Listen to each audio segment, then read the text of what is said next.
¿Tiene una reserva, señor? Don't panic. Give me 10 minutes, and you'll check in like a local. Let's go! Okay, picture this. You've just stepped off a 12-hour flight. Your shoulders are heavy, your luggage literally feels like it's filled with bricks, but you finally arrived in a beautiful Spanish-speaking city. The evening air is warm, the streets are glowing, and right in front of you are the grand doors of a gorgeously lit, terracotta-tiled El Hotel de Cinco Estrellas, a 5-star hotel. It is an absolute cinematic dream, right? But standing between you and that pristine, heavenly bed is one final challenge: the language gap at the front desk.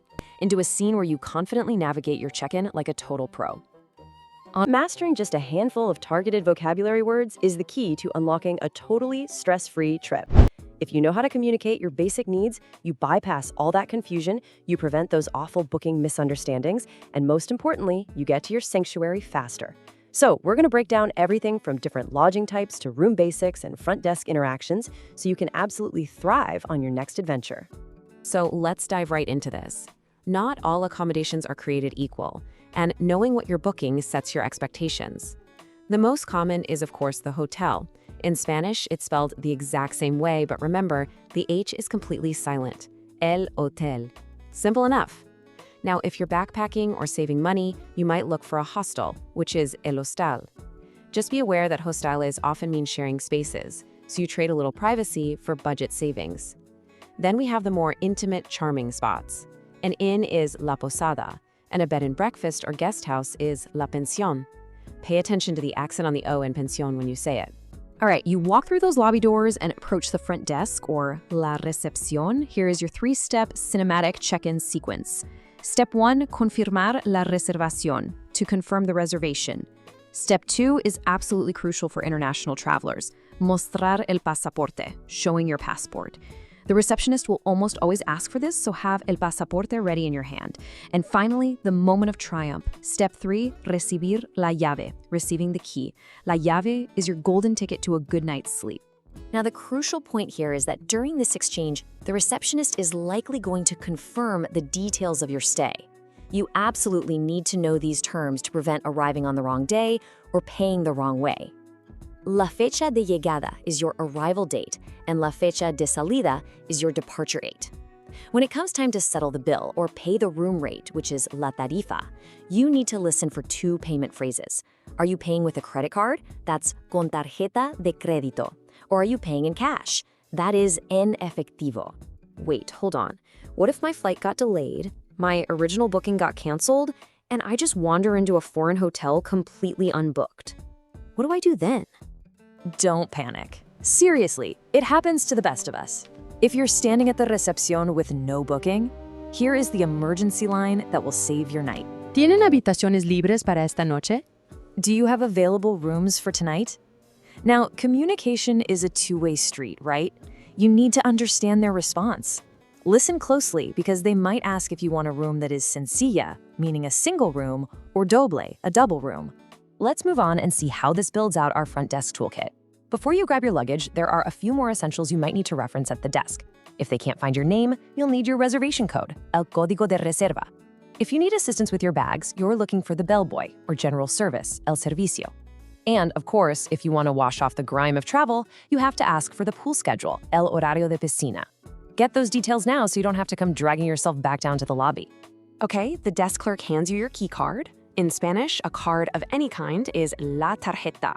So you take la tarjeta, you ride the elevator, walk down the quiet hallway, and finally you hear that satisfying little click of the door lock, la cerradura.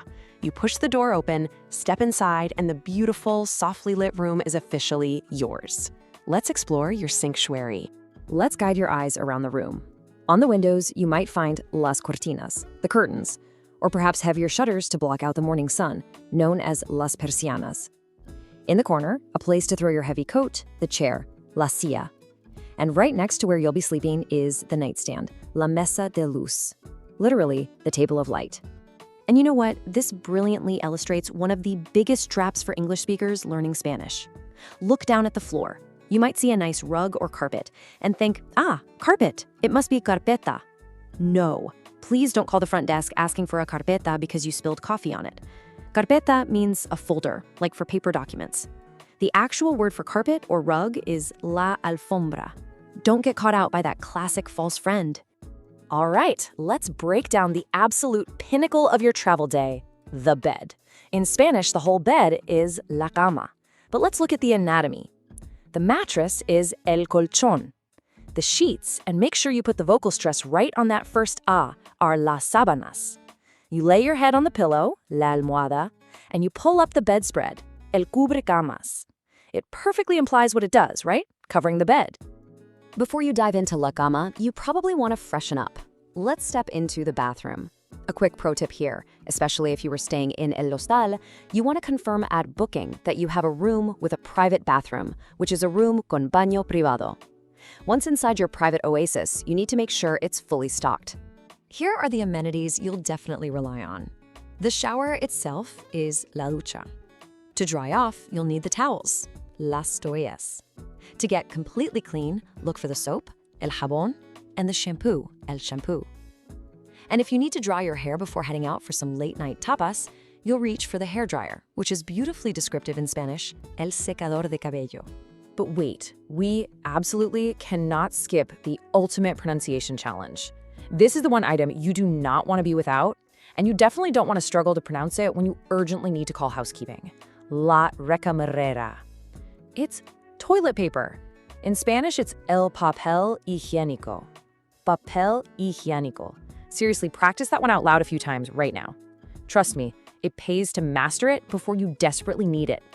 Okay, this has been an amazing masterclass, but I'm basically standing at the front desk right now in my head. Can you just give me the summary to lock this all in before I lose my nerve? Oh, I've got you covered. It is time for the highly anticipated rapid-fire survival cheat sheet. If you only remember one section from this entire explainer, make it this one. Let's bring it home. Here are your 5 most critical words. Hotel with a silent H. Lave, the key. Cama, the bed. Baño, the bathroom. And pasaporte, your passport. Now your 3 essential phrases. First, to check in smoothly. Tengo una reservación a nombre de. I have a reservation under the name of. Second, for the morning. ¿A qué hora es el desayuno? At what time is breakfast? Third, the emergency walk-in phrase. ¿Tienen habitaciones libres? Do you have available rooms? And the ultimate modern traveler bonus phrase, because you have to let your family know you made it alive and check your maps. ¿Tienen Wi-Fi? Do you have Wi-Fi? You now have the linguistic toolkit to walk into any Spanish-speaking hotel, completely bypass that exhaustion-induced confusion, and immediately start enjoying your trip. You are officially ready to thrive.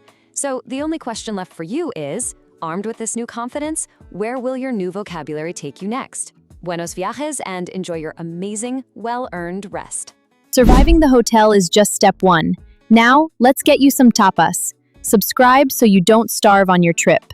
Nos vemos!